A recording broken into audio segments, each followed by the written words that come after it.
Hola a todos, acá traigo la segunda parte de este video donde relato los sucesos acontecidos en el cómic de Darth Vader y la prisión fantasma. En el video anterior vimos cómo Darth Vader y Laurita Tom descubrieron que los Jedi ocultaban una prisión privada en donde apresaban a muchos prisioneros separatistas, todo esto escondido de la República y escondidos de la galaxia. Y vimos cómo Vader mencionó que los Jedi solo hacían lo que les convenía a ellos y que siempre habían sido traidores. Hoy hablaré de las dos últimas partes de este cómic, en donde veremos qué era esta prisión fantasma y cómo termina el informe de Laurita Tom sobre este acontecimiento. Luego del descubrimiento en la Cámara del Consejo, Vader, Laurita y Trashta se disponen a salir de Coruscant con el Emperador, pero antes de eso Laurita había revisado los datos cargados de la sala del Consejo y le había dicho a Vader que la prisión contaba con 208 prisioneros, pero estaba incrédulo de lo que decía el informe, porque según estos datos, Anakin Skywalker había arrestado a más de la mitad de esos 208 prisioneros, a lo que Vader le respondería que no había ningún error, que de hecho así era. Así, esto nos cuenta la cantidad de prisioneros que Anakin había presentado ante el Consejo y que habían desaparecido sin que jamás le dijeran qué pasó con ellos, algo que sin duda haría que cualquiera se cuestionara qué pasaba con ellos, pues él los atrapaba y luego simplemente desaparecían. El viaje hacia el Prisma les tomó 3 días en los que Laurita se la pasó estudiando, pero se nos muestra en las imágenes cómo él intenta alcanzar su blaster que estaba a bastante distancia, a lo que el Moff Trashta le dice que tuviera cuidado, porque dadas las circunstancias sería un momento bastante desafortunado para descubrir que era sensible a la fuerza. Laurita inventó una excusa, pero el Moff no le creyó mucho, sin embargo cambió el tema preguntándole cómo había acabado desfigurado, a lo que Laurita le respondió que quería que él se lo dijera primero. El Moff Trashta le contó que fue un día que se encontraba en el Noctralis cazando a otro Jedi que había desertado del bando del Conde Dooku, solamente un Padawan, pero un Jedi igualmente, pero que el Padawan guardaba un detonador termal para ellos, y esa explosión fue lo último que el Moff vio con sus propios ojos. Laurita le contó entonces su historia, diciendo que su familia procesaba gas tibana para sobrevivir, pero entonces los separatistas decidieron sabotear el negocio. Él llegó a casa y vio a sus padres atados a 2 postes y ellos le dirían que corriera, a lo que Laurita le contó al Moff que nunca fue muy rápido para correr, y entonces todo explotó, dejando a Laurita con esas lesiones y matando a sus 2 padres, a sus 4 hermanos, 2 tías, 3 tías y 9 primos con ellos. Trashta entonces le dijo que escondía las emociones bastante bien y que era claramente un superviviente, 2 rasgos que Lord Vader valoraba enormemente, a lo que Laurita le dijo que él no presumiría de conocer al Lord Oscuro, que solamente quería aprender de él, y Trashta le dijo que estaba seguro de que Vader le enseñaría bien, al igual que lo había hecho el director Gentis. Finalmente llegaron al Prisma y los datos decían que había sido construido durante el segundo Gran Cisma. Estaba custodiado solo por una Jedi y 100 droides de batalla a los cuales no les fue difícil de acabar. De esto sucede, se nos muestra que el director Gentis había cortado todas las comunicaciones de Coruscant, haciéndose con el control de la ciudad, pues era el oficial de mayor rango en la ciudad durante el atentado, y nadie más en la galaxia sabía que él era el traidor debido a que las comunicaciones estaban cortadas. Es por eso que el gran Moff Tarkin informa que asumirá el mando tan pronto como llegara a Coruscant. Pero eso es precisamente lo que Gentis quería, que Tarkin fuera a Coruscant, porque el objetivo de Gentis era también acabar con el proyecto secreto de Tarkin, es decir, la Estrella de la Muerte, y hacerlo ir engañado a Coruscant era una buena estrategia. Mientras tanto, en el Prisma, Laurita se da cuenta de que la prisión está llena de algunos de los seres más peligrosos de la galaxia, todos los cuales harían cualquier cosa por ser libres, y es por eso que sugiere exactamente eso. Había prisioneros como el general Urloak, uno de los sicarios de Dooku, al cual Anakin Skywalker había capturado cerca de las fauces, el cual solía decapitar a sus víctimas con sus dientes. Laurita sugirió que ofrecer a prisioneros como ese una pequeña muestra de libertad y presentarles después una amnistía los ayudaría a derrotar a Gentis en Coruscant, pero Lord Vader tenía otros planes. Vader les ordenó a los prisioneros que lucharan a muerte y los que sobrevivieran se ganarían el derecho de acompañarlos. Entre esos prisioneros estaba la capitana John Volta, que había sido arrestada por Anakin y el maestro Kit Fisto cuando intentaba matar a la senadora Chuchi, y según los informes que Laurita leyó, se decía que ella usaba la fuerza para guiar sus rayos de blaster. Fue ella la que salvó a Laurita del general Urloak y le entregó su arma a Laurita. Él le dio las gracias, pero ella le dijo que era totalmente innecesario darle las gracias y que se quedara a su lado. Laurita miró la batalla que se había desarrollado entre los prisioneros y se dio cuenta que no encontraría soldados allí, porque si alguna vez ellos habían luchado por alguna causa ya la habían abandonado, y eso no era una guerra, era simplemente violencia. Darth Vader, que estaba en medio de esa batalla luchando contra los prisioneros y matándolos también, fue enfrentado por el barón Nax Sirvan, que lo desafió diciendo que había matado a 8 Jedi y a sus respectivos Padawan en las llanuras de Rulag. El prisionero le dijo que no le tenía miedo a su sable de luz y que lo mataría porque entonces así los demás lo coronarían líder a él. El informe contaba que el barón Nax se había convertido durante las guerras clon en un espectro que atormentaba el borde exterior, que aparecía el tiempo suficiente para matar a un general Jedi o arrasar una legión de soldados clon y luego se volvía a desvanecer. Sin embargo, cuando empezó a secuestrar niños sensibles a la fuerza para el conde Dooku, Anakin había acabado por encontrarlo y dejarlo sin sentido. Lord Vader entonces lo derrotó fácilmente y le dijo que no podía llevar una corona si no tenía cabeza. Entonces Vader ordenó a Trashta que le contara a los supervivientes lo que significaba ser un imperial, y que ya había visto suficiente de esa batalla. El Moff Trashta le dijo a los prisioneros que todos tenían sangre en las manos, y que si no era de ese día seguramente la tenían del pasado, pero que esos crímenes ya no contaban. Sabían que ellos habían sido oprimidos desde la antigua república, tanto los senadores como los Jedi que los habían dejado allí pudriéndose. El Moff les dijo que el imperio no luchaba por fortuna ni por gloria, sino por orden, y mataban a los enemigos de forma limpia y eficaz. Les dijo que si se arrodillaban ante ellos tres, convertirían la sangre en sus manos en una insignia de honor y se volverían leales y valerosos, feroces e inexorables, pero sobre todo imperiales. Todos se arrodillaron excepto la capitana John Volta. Vader le ordenó que se pusiera de rodillas, pero ella le preguntó para qué la necesitaba, a lo que Laurita fue quien le respondió. Laurita le dijo que los necesitaba porque habían sido traicionados y que si los ayudaban a matar a los traidores se podrían unir al imperio o marcharse en libertad, a lo que ella se arrodilló diciendo que aceptaba. Entonces Trashta les dijo que el entrenamiento comenzaría esa noche y verían si los separatistas habían reclutado soldados o simples delincuentes. Me decía que de los 208 prisioneros liberados del recinto, solo 33 salieron en condiciones de luchar. Los demás fueron abandonados entre gargantas cortadas, calaveras aplastadas y extremidades destrozadas. Laurita y Vader estaban observando los cadáveres cuando uno de los cuerpos se movió y Laurita se dio cuenta de que estaba vivo. El prisionero le pidió ayuda y Laurita le informó a Vader que aún había sobrevivientes, pero Vader le ordenó que lo matara, sin blaster porque no quería gastar cartuchos de energía. Laurita no lo dudó y lo mató con un trozo de metal que encontró cerca. Luego de eso pudimos ver una escena en la que él entra a la nave, pasa por el lado del Moff y vomita para luego decir que el patio estaba despejado. Tras eso, Laurita le dijo al Moff que su discurso no solo había inspirado a los prisioneros, sino que también a él. El Moff le preguntó si había llevado a cabo las órdenes de Lord Vader y Laurita le respondió que sí. Trashta le dijo a Laurita que él tenía un gran respeto a Vader y una sana dosis de miedo, que era un incomparable guerrero e inquebrantable en su lealtad al emperador. Le dijo a Laurita que al lado de Vader solo aprendería a servir, porque Vader no tenía interés en enseñar a nadie, y entonces le ofreció a Laurita que fuera hacia él en cuanto estuviera listo para aprender a liderar. En ese momento en Coruscant, el director Gentis se preparaba para atacar al Gran Moff Tarkin, pues como Tarkin estaba paranoico sobre dejar la Estrella de la Muerte desprotegida, viajaría a Coruscant con personal reducido. Entonces lo arrestarían y aprenderían todo sobre esa superarma llamada Estrella de la Muerte, y luego lo ejecutarían por crímenes contra el Imperio.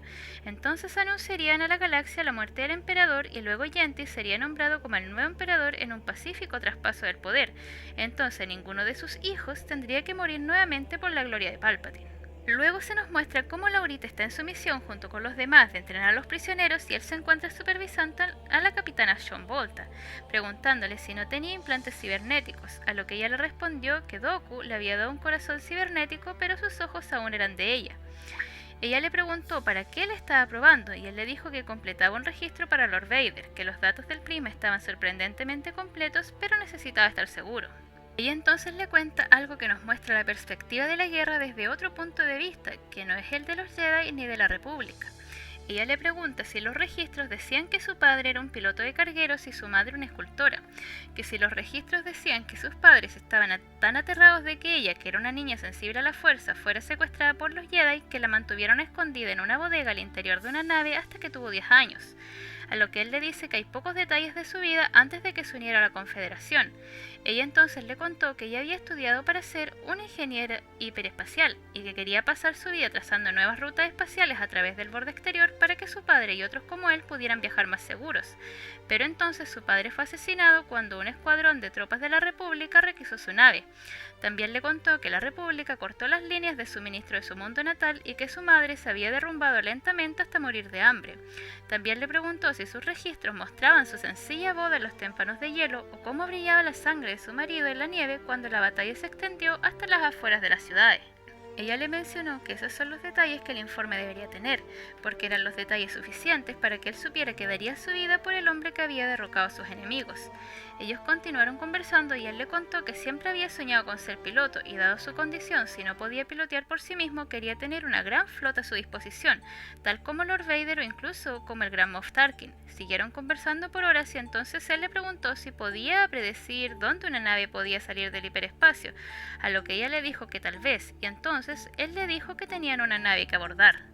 En Coruscant, Gentis se preparaba para su ataque al Gran Moff, y entre sus filas estaba su hijo llamado Caul, el cual Gentis le dijo que cuando Palpatine había enviado a sus hermanos a su muerte, prometió que el Imperio jamás se llevaría a Caul con él, y finalmente con la muerte de Tarkin, él habría cumplido su promesa, a lo que Caul comentó que lo sabía.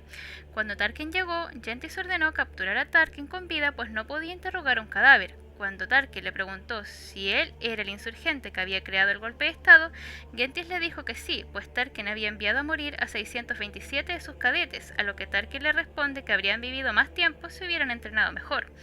Gentis entonces le dice que él dio sus hijos y el emperador le devolvió ataúdes, pero entonces Tarkin le dice que volverá a verlos muy pronto. Entonces nos muestran que gracias a la ayuda de la capitana Volta, la tripulación de Vader había podido interceptar la nave de Tarkin y juntar las tripulaciones para advertirle a Tarkin lo que ocurriría, y así fue como pudieron montar un ataque sorpresa a Gentis. Según las estimaciones de Laurita, Gentis los superaba al menos de 8-1, pero Gentis no tenía un Lord Sith en sus filas y tampoco un Jedi exiliado y amargado, o mercenarios que absorbían los disparos, o luchadores de vanguardia impredecibles. Gentis tenía oficiales bien entrenados e incluso expertos en demoliciones, pero no tenía francotiradores cyborgs con ordenadores de puntería integrados como el Moff Trashta, y tampoco tenía héroes de guerra. Tom entonces vio al hijo de Gentis, el cadete Caul Gentis, y le habló. Caul lo reconoció y agradeció al hacedor porque él estuviera allí, pero Laurita, demostrando su nuevo carácter frío, le disparó inmediatamente diciendo que le agradecería al mismo hacedor. Gentis vio morir a su hijo y corrió hacia él abrazándolo y llorando su muerte, abrazándose a su cadáver y diciéndole que lo mantendría a salvo. Entonces se ve cómo los rayos de la fuerza del emperador atacan cruelmente a Gentis, haciéndolo caer muerto y calcinado al suelo en una escena bastante desgarradora. Laurita contaba en su informe que Gentis había tenido el control militar de toda la fuerza militar y política convicción moral de que hacía lo correcto, pero al final nada de eso había importado porque no tenían al emperador. Gentis muerto entonces, el golpe de estado cayó inmediatamente y en solo cuestión de horas la 501 había arrestado a todo el resto de los seguidores de Gentis. Ellos no recibieron juicio sino que fueron ejecutados inmediatamente para no perder el tiempo. Y fue el mismo Laurita quien se encargó de dar las órdenes de ejecución, y cuando un soldado imperial le preguntó qué harían con los cuerpos, él le dijo que los dejara a la vista para que los traidores que seguían en la fila de ejecución vieran lo que les sucedería. El Moff Trashta fue ascendido a Gran Moff y aceptó sustituir a Gentis como director de las academias. El Moff Trashta quería indultar a los prisioneros del Prisma como les habían prometido e incluso volver a entrenarlos en la academia. Era una cosa de honor porque era lo que habían prometido, pero Lord Vader dijo que había que eliminar a los prisioneros antes de que también se convirtieran en una amenaza para el emperador. Entonces Laurita propuso una tercera alternativa, un compromiso que alejaría a los convictos del imperio y también solventaría su deuda con ellos. Se nos muestra cómo se les dio una nave a los prisioneros y créditos, entonces ellos serían básicamente exiliados, pero libres, con la condición de no acercarse al imperio o serían cazados y ejecutados. Mientras veía la nave alejarse, el ahora Gran Moff Trashta dijo que seguía pensando que eso era malgastar recursos porque bajo sus órdenes ellos podrían haber sido excelentes asesinos, espías e incluso líderes de escuadrón. E incluso intentó tentar a Laurita diciendo que la capitana Volta con el tiempo podría haberse convertido en un almirante sin igual, a lo que Laurita dijo que estaba completamente de acuerdo, pero todos debían hacer sacrificios por el imperio. Trashta entonces dijo que al menos acordaron un curso de acción honorable, porque nunca tendrían paz y orden en la galaxia si traicionaban a todos los aliados, pero mientras decía eso, la nave simplemente explotó ante la vista de los tres. Trashta inmediatamente preguntó qué había ocurrido y Tom dijo que no sabía nada, a lo que el Gran Moff respondió que no lo tratara como un idiota, que sabía que eso no había sido un error, y le dijo que le había traicionado a sus hombres. Laurita entonces le respondió que con el debido respeto no le servía a él, sino a otro, refiriéndose a que ahora estaba al servicio de Lord Vader. Hasta acá podemos ver cómo Laurita pasó de ser un cadete graduado a convertirse en un sirviente sanguinario en búsqueda de poder, dándonos un ejemplo de la lealtad ciega al imperio que algunos tenían y las decisiones que estaban dispuestos a tomar. Hasta ese entonces todo iba bien para Laurita dentro del cambio de carácter que eso requería. Se nos muestra que la capitana Volta había vivido, porque nunca estuvo en esa nave. Se nos muestra que Laurita fue ascendido a almirante, algo asombroso, pues él pasó de teniente a almirante solo por esa misión, algo impensado para un cadete, y se nos muestra que le pide a la capitana Volta que sirva bajo su mando, a lo que ella acepta, diciéndole que será un honor. Pero, mientras se nos muestra esa escena, se nos muestra también cómo el emperador está bastante interesado en Laurita, diciéndole a Vader que debería estar orgulloso del chico, pues era inteligente, valiente, astuto y sobre todo despiadado. Entonces le ordena a Vader que lo siguiera entrenando, pues si algo le sucediera a Vader, Tom podría ser un digno sucesor. Todo iba bien hasta ese entonces, y Lord Vader pidió ver a Laurita. Hablaron de la capitana Volta y Tom le dijo que partirían al borde exterior al otro día. Entonces Lord Vader le dice que tenía solo una lección más que enseñarle, a lo que Tom le responde que se lo agradecería y sería un honor recibir su consejo, pues su tutelaje significaba para él más de lo que podía imaginar. Repitiendo nuevamente, todo iba bien hasta allí. Tom parecía tener un destino brillante, pero el consejo que Vader le daría, por supuesto, cambiaría todo. De este cómic es uno de los únicos en que no me he tentado a leer spoiler o adelantarme una que otra página para ver el final, por lo que yo no estaba preparada para tan magnífico y sorprendente final, aunque claro está, debería habérmelo esperado. Vader miró a Tom y le dijo que nunca tolerara rivales, y cuando Laurita sintió que Vader lo tomaba del pecho por la ropa y lo levantaba, comprendió lo que ocurría. Le suplicó que no lo matara, pero no había nadie más despiadado y sanguinario que Lord Vader, que solamente lo arrojó metros y metros más abajo del edificio en el que estaban, y el cómic termina con una escena de Vader mirando el horizonte luego de haber matado al almirante Tom.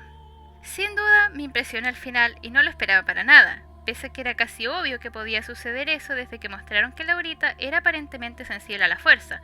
A pesar de lo sorprendente, el final estuvo genial porque nos vuelve a comprobar que no hay mejor villano que Darth Vader, que cuando necesitamos hablar de villanos es él a quien tenemos que referirnos. El cómic en sí me ha parecido una maravilla de principio a fin. Es una historia corta, precisa y que nos muestra que no solo los rebeldes estaban en contra del imperio, sino que a veces los mismos imperiales estaban en contra del emperador, como en el caso de Yantis, que cansado de ver morir a sus cadetes decidió organizar ese golpe de estado. Pero también se nos muestra cómo el poder del imperio era casi absoluto y tenía muy pocos rivales, y por eso se extendió por tantos años. También nos muestra cómo la holograbación que descubrió Lord Vader ayudó a que él confiara más incluso en el emperador, dado que esa grabación era casi una prueba de la traición de los Jedi a la República. Y una de las cosas que más me gustó también es que nos cuenta la perspectiva de la guerra fuera de la República, en esta historia de la capitana Volta sobre la triste forma en que su familia murió y cómo ella, motivada por la venganza, habría sido capaz incluso de morir por el emperador, porque él había derrotado a sus enemigos, lo que nos lleva nuevamente a darnos cuenta que no había buenos bandos o malos en la guerra, sino solo bandos luchando y gente muriendo en la galaxia como un daño colateral, lo cual es algo que no se nos ha retratado en muchas otras novelas o cómics. Recomiendo totalmente leer este cómic porque es una historia realmente buena. ¿Qué les ha parecido a ustedes este cómic? A mí ya pueden ver que me ha encantado. ¿Les gustaría que esta historia se hubiera mantenido como parte del canon? Yo creo que habría sido una buena historia para el canon. ¿Qué creen ustedes? Si les ha gustado el video, les invito a darle like y a suscribirse al canal. Subo video constantemente. Si quieren sugerirme leer algún cómic o libro para que lo comente en este canal, obviamente referente a Star Wars, ya sea referente al canon o Legends, pueden dejármelo en los comentarios o por Instagram, que es donde casi todos me piden que lea algo o hable de algo. Gracias por ver el video, besos y abrazos y que la fuerza los acompañe siempre.